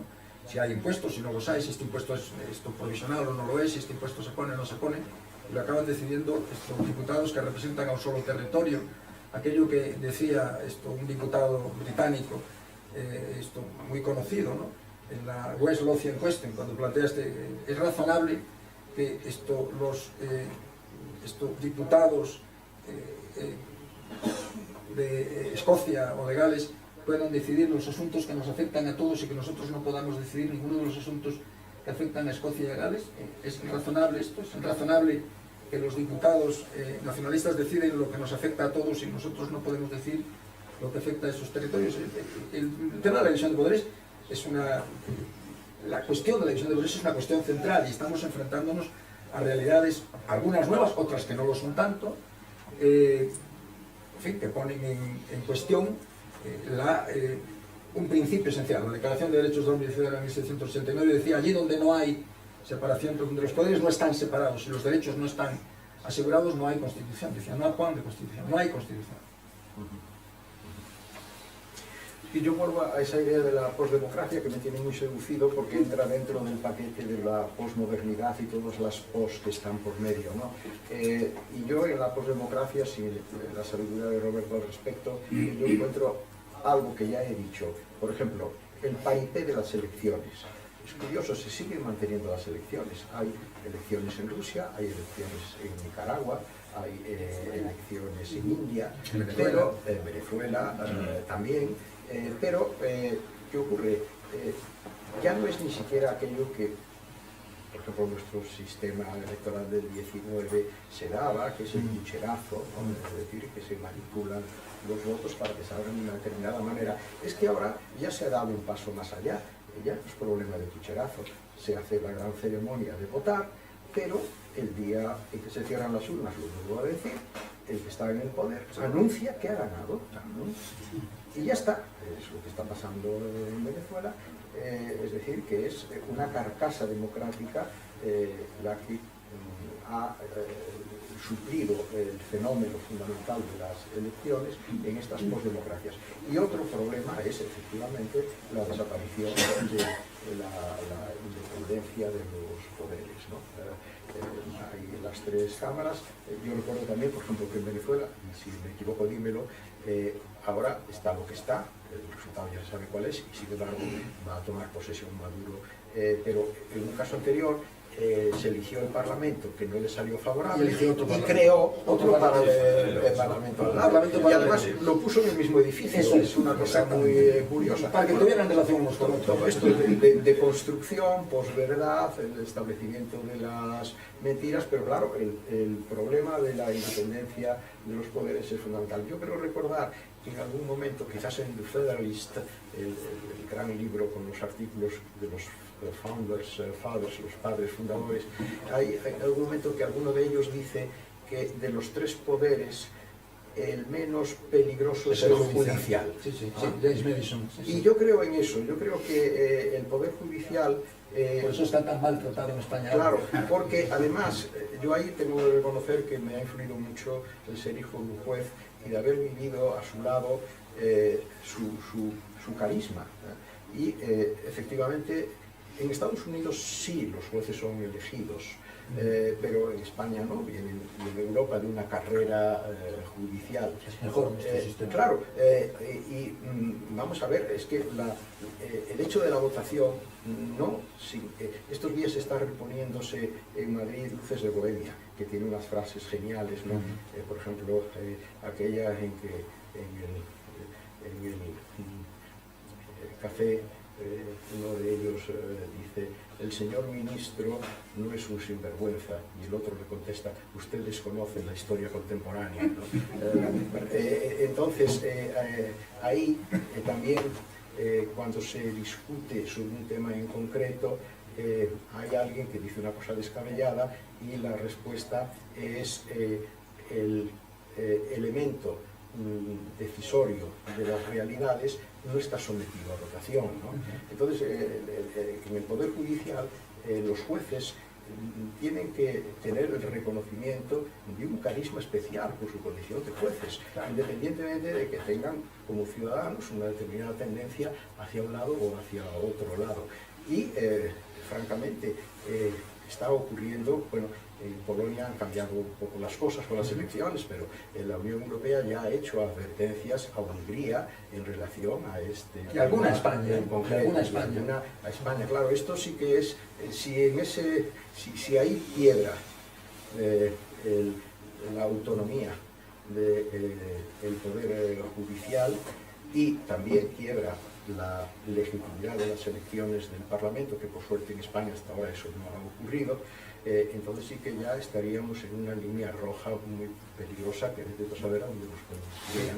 Madison dice en el Federalista, efectivamente, de hecho el libro está basado en gran medida en los artículos del Federalista, ¿no? Que son, para los que no lo conozcan, después de aprobarse la Constitución, tres grandes políticos norteamericanos, que son los padres fundadores, James Madison, Alexander Hamilton y John Jay, que fue luego, uno fue presidente, el otro fue secretario de Estado de Justicia y el otro fue presidente del Tribunal Supremo, uno presidente del país, publicaron una serie de artículos destinados a que los estados que tenían que confirmar la Constitución de los Estados Unidos, los 13 estados, la votasen o la ratificasen, ¿no? Y esos artículos se publicaron ya en tiempo, en su época, contemporáneamente, en un libro que se llamó The Federalist, que es para mí el tratado político más importante del pensamiento constitucional. Es un libro realmente extraordinario, ¿no? Y ahí dicen que el Poder Judicial es el menos lesivo, ¿no? Es el que menos peligro tiene de hacer daño, ¿no? Y esto es una evidencia manifiesta, ¿no? En Estados Unidos el sistema es un sistema de elección, lo cual plantea de elección de jueces. No todos los jueces son elegidos, pero muchos jueces son elegidos, lo cual plantea, entre otros, un problema serio, y es quién financia las campañas para que los jueces se presenten a las elecciones, ¿no? Muchas de esas campañas las financian los grandes bufetes de abogados, con lo cual el sistema, yo creo, mejor es el sistema continental europeo, desde luego el español, donde se seleccionan por mérito y capacidad desde la Ley Orgánica del Poder Judicial de 1870, y eso yo creo que da jueces como tu padre, ¿no? Jueces bien preparados, jueces honestos, jueces independientes, ¿no? Pero efectivamente no quise referirme al Poder Judicial por no hablar específicamente más de España, ¿no? Lo que está ocurriendo en España es verdaderamente atroz, ¿no? La deslegitimación del Poder Judicial, no por la sociedad, lo cual es que se critique a los jueces desde la sociedad, tiene un peligro relativo, ¿no? Las sentencias de los jueces pueden ser y deben ser criticadas y sometidas a debate. Ahora acaba de dictarse una sentencia que, bueno, veremos a ver cuáles son finalmente las penas que pone el juez, porque la sentencia la dicta un tribunal popular, ¿no? Pero lo cierto es que cuando los jueces son deslegitimados de manera sistemática por los poderes públicos, eso es terrible, ¿no? O sea, el efecto que eso tiene sobre la sociedad es, primero, es devastador para el Poder Judicial y es devastador desde el punto de vista de la confianza de la población en los jueces, ¿no? Efectivamente, los federalistas decían, este es el poder menos peligroso, no como en Francia, no como en España, donde había una profunda, durante la Revolución Liberal, tanto en España como en Francia, los discursos de Robespierre, de Marat, en contra de los jueces, ¿no? Aquellos lobos metidos en su madriguera, ¿no? La desautorización de los jueces es terrible, ¿no? Y en Estados Unidos tienen claro desde el principio los padres fundadores que el respeto al Poder Judicial es una clave absoluta del funcionamiento del sistema constitucional, ¿no? Yo creo que es así, que es una clave fundamental, y lo estamos viendo en España, en un momento en el que se produce una confusión, un quilombo de poderes, si me permite Darío. Los jueces están cumpliendo su función, yo creo que cumpliendo su función y cumpliendo bien su función, ¿no? Bueno, esto posiblemente llevará, si esto lo digo mañana en cualquier otro sitio, que se me califique automáticamente como fascista, ¿no?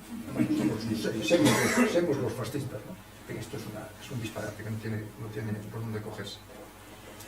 No sé cómo vamos de tiempo, presidente, pero podríamos a lo mejor darle entrada a alguna pregunta del auditorio de alguien que se anime, seguro, porque en fin, hay materia para enriquecerse mucha, excesiva, así que adelante. Bueno, buenas noches. Quiero felicitar a la Real Sociedad Económica y a Pancho por este honor. Es un nivelazo de tener dos patas negras, si me lo permiten, del pensamiento y de todo lo que es la Constitución y el ordenamiento jurídico que nos separa. Hay una pregunta que quería hacer y es ¿por qué nos llaman fachas o fascismo? Si fascismo es socialismo. Todos recordamos nacionalsocialista, los de Hitler o Mussolini. Benito Mussolini era un socialista. ¿Por qué se transforma y se de alguna manera deteriora esa palabra para decir fascista todo lo que lo piensa como yo? Entonces ahí es mi primera pregunta, que viene de alguna manera por el hecho de separar, o eres conmigo, o vas con mis ideas, o con mi gente, o no, o si no, hacemos esos muros y separamos, ¿no? Luego está el tema de la educación, que es donde tiene que partir todo, y ahí me preocupa mucho, con el tema de la inteligencia artificial y todos los aparatos y todas las redes sociales. A mí me preocupa porque eso es una bomba relojería, que nosotros no somos capaces de controlar a nuestros hijos y a nuestros nietos de todo lo que lleva en los móviles y todos estos aparatos que de alguna manera nos adormilan y de alguna manera nos apaciguan y al final en vez de ciudadanos vamos a ser súbditos, ¿no? De alguna manera, ¿no? Y luego hay otras cuestiones que están muy pesadas en el momento de que uno acapara el poder, que además no tiene mayoría, y es capaz de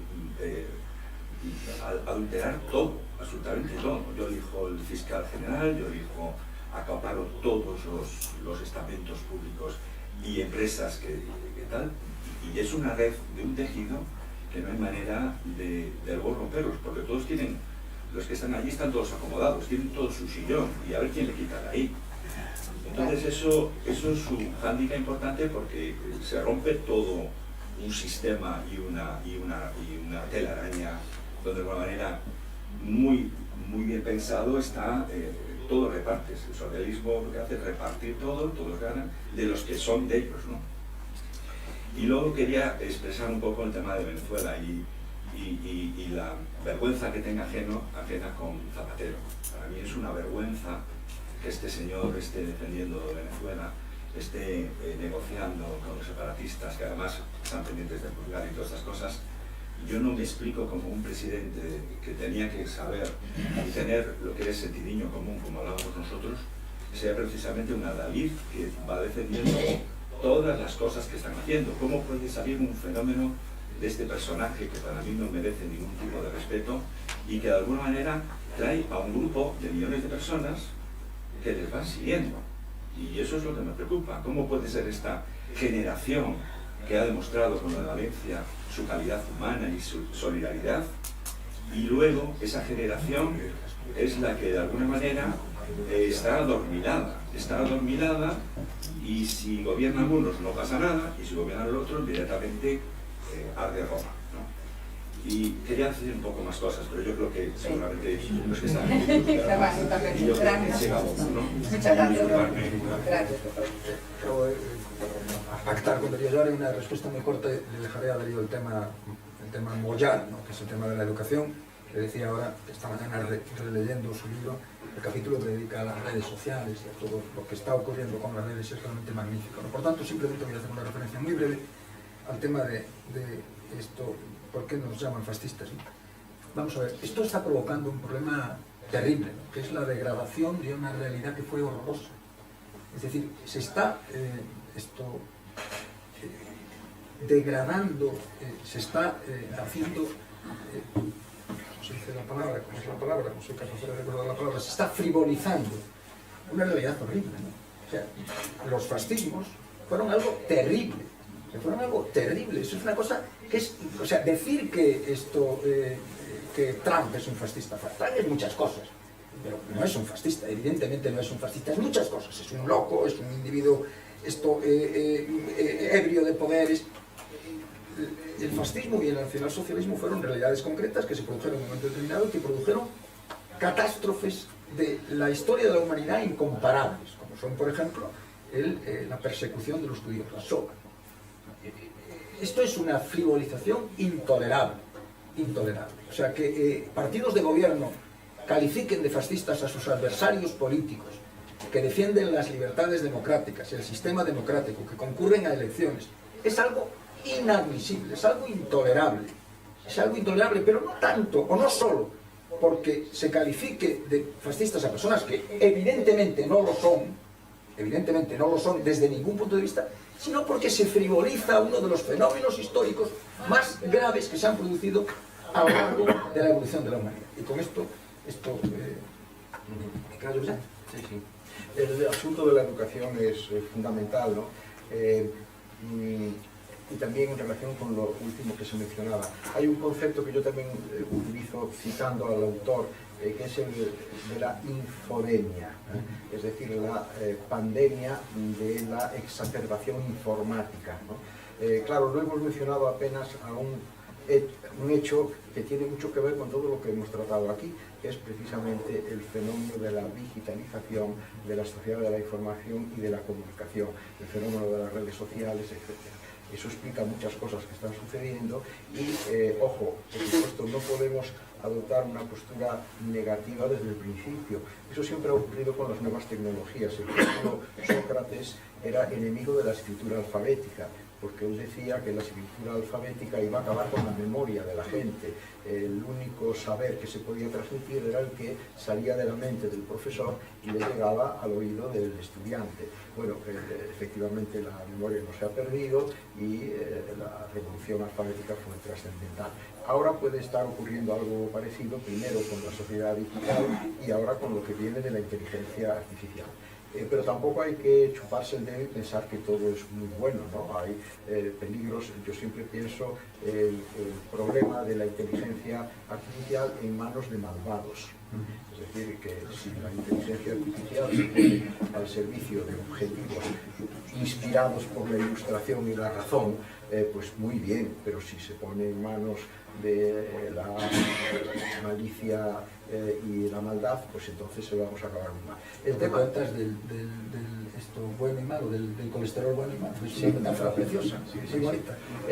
Entonces en educación sí, claro, aquí hay un problema y es que desde los años 70, más o menos cuando empezó la eclosión de la posmodernidad, empieza también a surgir lo que yo llamo la poseducación, que es una tendencia deconstructiva de los pilares de la educación que había funcionado hasta entonces. Y no habíamos salido tan tarados, creo yo, los que nos formamos con ella, ¿no?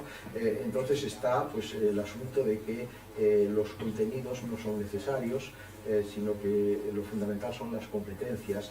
No hay que aprender a saber, sino aprender a hacer.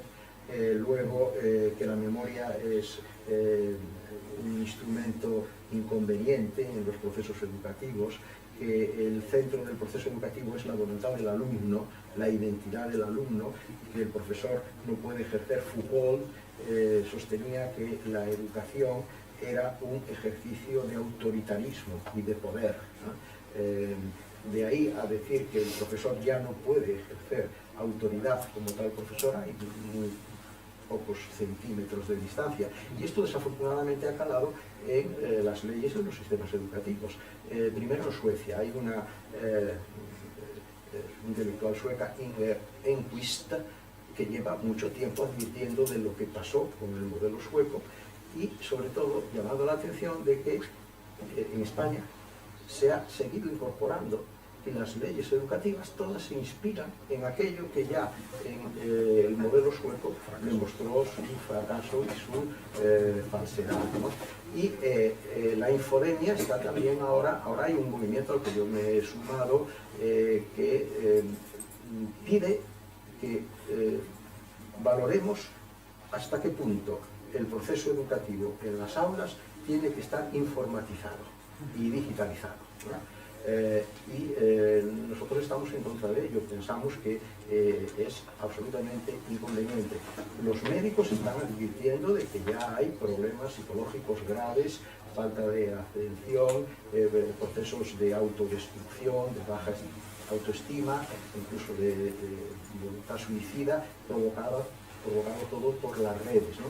Y en las redes está el caldo de cultivo, por ejemplo, de las posverdades, de todas las tendencias conspiracionistas, conspiranoicas. Este es otro fenómeno muy interesante de la posmodernidad, ¿no? Que está muy vinculado, por cierto, a algunos de los soportes de la campaña de Donald Trump, el QAnon, por ejemplo, ¿no? Yo como profesor, en ese sentido, hago continuamente un llamamiento a una revisión, y no soy, por supuesto, el único, hay un auténtico movimiento en contra, pero desafortunadamente todas las leyes educativas nuestras están añadiendo más leña a este horno y evidentemente el daño que se puede hacer a la juventud por este camino, porque además también, hablaba antes Roberto, en las universidades norteamericanas hay esta idea de lo que ellos llaman en la universidad como safe space, espacio seguro. Es decir, en la universidad no se puede transmitir nada que desequilibre emocionalmente a los estudiantes. Bueno, esto del equilibrio emocional es muy relativo. A mí me puede desequilibrar una cosa y a otro no le puede desequilibrar. Pero por este camino no se puede exponer nada que sea serio, pero que sea contradictorio o que sea incluso desconcertante o desasosegante, ¿no? Pero yo me pregunto, con este sistema educativo, ¿cómo estamos formando a los jóvenes para el mundo? Luego, fuera de estos safe spaces, de estos espacios seguros, la vida es muy dura, ¿no? Es muy competitiva, es muy exigente, y entonces, ¿qué empieza a ocurrir? Pues, en fin, las desafecciones, esa exacerbación del yo soberano, del individualismo, que no acaba conduciendo a nada positivo. Pero hay ideologías que, agrupándote en manada, entonces se supone que tienes un mejor pasar, porque ya no estás solo, pero has perdido totalmente tu individualidad, ¿no? La cuestión educativa es totalmente fundamental, pero yo no veo que tampoco las leyes vayan por la buena línea, sino que sigan repitiendo los errores que ya se ha demostrado que los primeros implantar lo que llaman la educación comprensiva han producido, ¿no? Solo por añadir una cosa, María. Hace años yo asistí a una lectura de una tesis doctoral hecha en PowerPoint. Es la primera vez que me pasó y fue una experiencia impresionante, ¿no? Esto de que alguien llegue y lea una pantalla, ¿no? Esto es lo que hacía el doctorando, leía una pantalla, ¿no? A todos los miembros del tribunal nos pareció aquello una cosa, esto fuera de lugar. No, yo coincido absolutamente, vamos, palabra por palabra con lo que acaba de decir Darío. Yo creo que efectivamente eso es así y que el riesgo ante el que estamos es un riesgo real, ¿no? Y la deriva de todas las reformas educativas que se han hecho, que inciden todas en lo mismo, ¿no? inciden todas en el error, incluso en la universidad, se han empeñado en incidir en el error. Ahora parece ser que aquel gran descubrimiento que eran los departamentos ya no, parece ser que vamos a volver a reivindicar las facultades, ¿no? Yo recuerdo haberlo dicho en su momento con mucha seriedad, que toda aquella ola de acabar con las facultades. En nuestra universidad hubo un fenómeno, lo recordarás de ello, cuando se suprimieron los nombres de las facultades y se numeraban con números y con letras, de tal manera que la facultad de Derecho era pues A8 y el no sé qué era B3, y entonces bueno, tú llegabas a la universidad y aquello no sabías dónde estaba ninguna facultad. Eso supuestamente había sido un gran avance social. En fin, esto mamarrachadas abogó. ¿Alguna cuestión más, por favor? Si pueden ser breves para Sí, una brevísima, intervención más brevísima. Quería preguntaros a ambos como docentes, cada uno en vuestro ámbito, algo que en su momento, creo que fue Karl Kraus, dijo: cuando veas que la corrupción del lenguaje produce agrado, ten la seguridad de que los comportamientos se apartarán de la corrección. Se está degenerando el lenguaje a propósito para ser capaces de luchar contra aquello que decía un catedrático de la Universidad de Madrid, que debíamos aplicar la antropología ortostática, el corazón por encima del sexo y la cabeza por encima del corazón. Bueno, eso en mi opinión está claro, ¿no? Todo la llamada corrección política se ceba también en las conductas y en los comportamientos, pero especialmente se ceba en el lenguaje, ¿no? Y es absolutamente deconstructivo el movimiento de la corrección política del lenguaje, ¿no? Uno de los padres del posmodernismo lo definía como el ataque a todos los grandes relatos legitimadores, que son pues las religiones, las ideologías, los grandes sistemas que cohesionan al mundo social. Yo creo que el relato legitimador más potente de todos es precisamente el lenguaje, porque además es el resultado de un pacto. Las lenguas, que son la expresión concreta y diversa de esa facultad universal que todos los humanos tenemos, que es el lenguaje, las lenguas son el resultado de un pacto profundamente democrático, ¿no?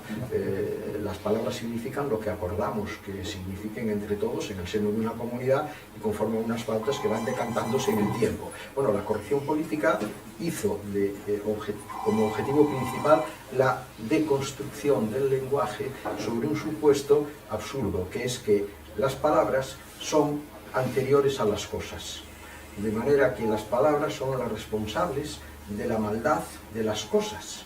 Qué fácil sería arreglar así el mundo. Si fuese cierto esto, quitaríamos del diccionario todas las palabras que se refieren a cosas desagradables y esas cosas desaparecerían.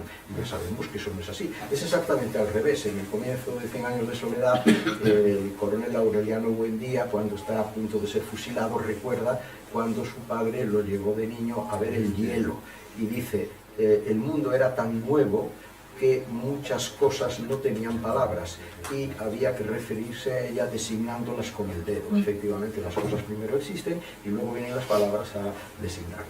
Y ahí viene pues toda la corrupción del lenguaje políticamente correcto. Por ejemplo, hombre y mujer ya no se pueden decir, y hay que decir cuerpo hablante, lo que antes mencionaba de las teorías de Preciado. Luego, tantos y tantos ejemplos. Cuando yo era director de la academia, todos los días me llegaban peticiones en este sentido increíbles, ¿no? Una, por ejemplo, era de una persona que decía que había que retirar del diccionario el adjetivo racional, porque era ofensivo a los seres irracionales.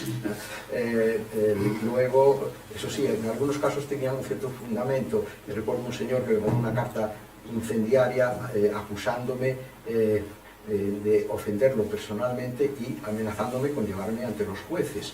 ¿Y cuál era el problema? Que el diccionario de la lengua española lo insultaba a él de manera personal, y que además las ediciones no corregían ese insulto. Bueno, ¿cuál era el problema de este señor? que se apellidaba Chapero, y la palabra chapero significa homosexual que se prostituye. Y él consideraba que esa palabra la había inventado yo, la había puesto en el diccionario para ofenderlo a él, cuando la legislación permite cambiar los apellidos, igual que permite cambiar el sexo, como lo va a pedir. Bueno, esta es la línea, y eso va en relación a la pregunta que se nos hace, efectivamente, socavando el lenguaje, las lenguas como expresión del lenguaje, se destruye la cohesión racional de las cosas y de la propia sociedad.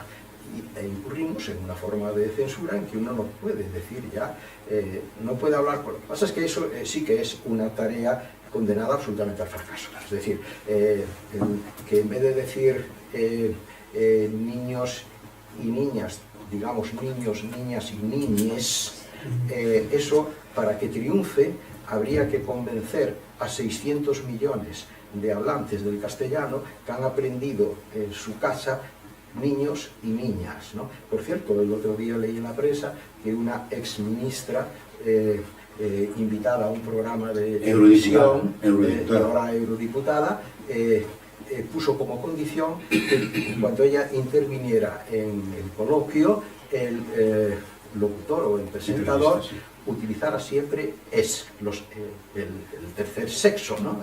El os, el as y el es. Por supuesto, el presentador le dijo, no, pues lo siento, esta condición es inaceptable, ¿no? Su respuesta fue divertida. Me dijo, yo soy más de la Real Academia. Sí. Claro, eso es muy grave, es un tema muy grave, pero vamos a ver, tampoco hay que ser, no hay que ser demasiado catastrofista, ¿no? Hay Le Précieux Ridicule, es una comedia de Molière donde se cuenta la ridiculez preciosista del puritanismo de los franceses en el siglo XVII.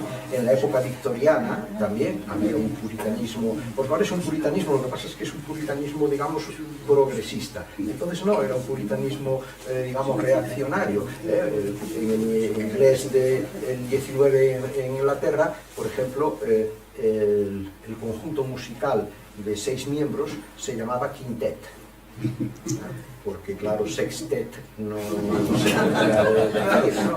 Bueno, y estas cosas que dieron de sí, pues no mucho. Hay otro dato muy curioso. La única lengua en donde los días de la semana le llaman primera feira, segunda feira, tercera feira, etcétera, es el portugués. Y eso es porque el obispo de Praga, en el siglo V, ya con el triunfo del cristianismo, hizo una campaña aduciendo que llamarle a los días de la semana lunes, martes, miércoles era consagrar el nombre de dioses paganos. Marte, Ove, Veneris, fíjense el viernes, qué día tan terrible, es el día venéreo, ¿no? Y que entonces había que sustituirlo por la única lengua en la que cuajó fue el portugués, porque estas cosas no van así. También se intentó con la Revolución Francesa cambiar los nombres de los meses. De hecho, los cambiaron. Sí, pero también... Claro, sí, duró nada, duró lo que... Pero bueno, esa es cierto. Yo toca un punto muy sensible, creo que atacando, deconstruyendo el lenguaje, se avanza mucho en la deconstrucción de todo lo demás. Por ser sencillamente cortés con usted, ¿no? Obviamente yo no tengo nada que añadir. Darío es el que sabe de estos temas y sabe mucho además, porque ha sido nada más de menos. Lean ustedes un libro de Darío que se llama Morderse la lengua, ¿no? Donde cuenta muchas de estas anécdotas absolutamente deliciosas que, en fin, esto son mucho mejor que el cine cómico, ¿no? No, solo dos cosas. Efectivamente es verdad, ¿no? Yo decía tradicionalmente en muchos textos, ¿no?, que el comportamiento de los políticos era un comportamiento autista, ¿no? El comportamiento de los políticos profesionales que están separados del mundo. Hay un artículo fantástico, ¿no? Eso ya fatal, fatal, Roberto. Sí, suena fatal. Autista. Sí, suena fatal, tan fatal suena que la editorial suena fatal, Sí. Efectivamente, tan fatal suena, es una manera de decirlo, que en una de las ediciones posteriores del libro donde utilizaba ese término, la editorial acordó quitarlo, lo cual es una censura como otra cualquiera, ¿no? Yo discutí con la editorial, pero no fui capaz de conseguirlo. No, hay una corrupción del lenguaje actual, que seguro que Darío aprecia, mucho mejor que yo, ¿no? Es que los alumnos tienen un campo semántico mucho más pequeño, cada vez más pequeño, es decir, conocen menos palabras, ¿no? El número de palabras que conocen es cada vez menor, de tal manera que cuando les estás explicando algo y utilizas un lenguaje culto, los chavales tienen grandes dificultades para entenderte, porque en cuanto utilizas esto es cuando, no, miren, no se puede decir es cuando no se puede decir, hay que hablar, yo se lo digo a los chicos, en clase tenemos que hablar de una manera distinta que en el pub. Esto es un aula universitaria. En las aulas universitarias hay que hablar de una manera distinta, ¿no? En plan, no, el otro día se dijo, no se puede hablar en plan, es en plan, no, en plan no, esto con los amigos, pero aquí hay que hablar de otra manera. Tienen un campo semántico muy corto, cada vez más pequeño, y esto dificulta extraordinariamente dar clase, porque en cuanto hablas un lenguaje culto, y tendemos a hablar lenguajes cultos porque somos profesores universitarios, la dificultad que tienen los alumnos para entenderte es muy grande, porque palabras que tú das, por supuesto, que conocen, no las conocen. Esto es un problema muy serio, muy serio. Muchas gracias. ¿Alguna cuestión más, por favor? Yo, antes de terminar, esto seguro que Darío querrá también consumir un turno para esto, quiero agradecer de todo corazón a la Real Sociedad Económica de Amigos del País. Las reales sociedades económicas de Amigos del País han tenido mucho que ver en el espíritu de las luces, mucho que ver en el avance social, mucho que ver en este proceso de la implantación del universalismo racional frente a, decía antes Darío el término, el puritanismo progresista. Posiblemente eso es un oxímoron, no se puede decir puritanismo progresista, no hay puritanismo progresista. El de ahora es puritanismo tan reaccionario como el de antes, se le llama progresista por razones que no hacen al caso, pero que no tienen más gracia. Yo quiero agradecer a Francisco Lemil, a Pancho Lemil para todos los que somos sus amigos desde hace muchos años, estradense como yo, la amabilidad de habernos acogido en su casa, de habernos acogido en esta casa tan preciosa, por lo demás, tan bonita. Y quiero agradecerles a todos ustedes su presencia. Quiero agradecerle a mi querida María, con la que coincido mucho en la radio, que es una compañera fantástica, que es una periodista de primera línea y que es una mujer de gran cultura. Quiero agradecerle su amabilidad y, por supuesto, decir que estar compartiendo este sillón con mi amigo Darío es un orgullo y es un motivo de profunda alegría. Pero yo no tengo más que suscribir todo lo que ha dicho Roberto, en especial la referencia a la que yo considero la gran aportación de la sociedad civil al movimiento de la Ilustración y de la razón desde el siglo XVIII en España, que es la Sociedad Económica de Amigos del País de Santiago de Compostela. Eso sí, no comparto con él los elogios que me ha hecho y tampoco comparto lo que ha dicho de María, porque yo no he tenido nunca la suerte de compartir con ella una tertulia radiofónica, por lo tanto no puedo compartir eso, pero sí todo lo demás, el afecto, la admiración y el enorme placer que me produce siempre estar a su lado. Muchas gracias.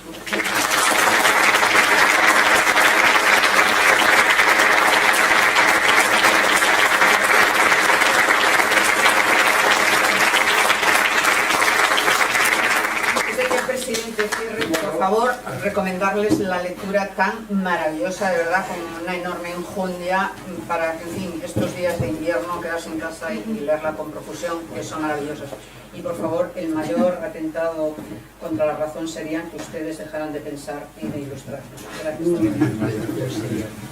Bueno, en nombre de la Real Sociedad Económica, yo creo que es de justicia agradecer primero su presencia, que esté con nosotros 2 horas, tanto María como Darío como mi amigo Roberto, y que además hayan compartido con nosotros sus reflexiones de tan alto nivel y además que enlazan, como habéis dicho, mucho con nuestra realidad de la sociedad económica.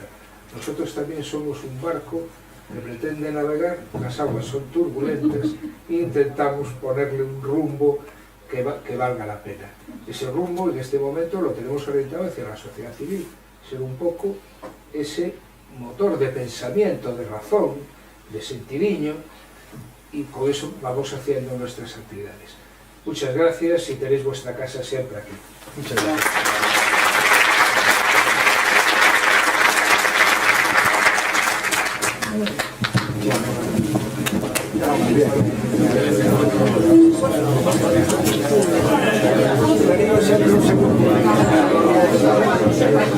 Bien.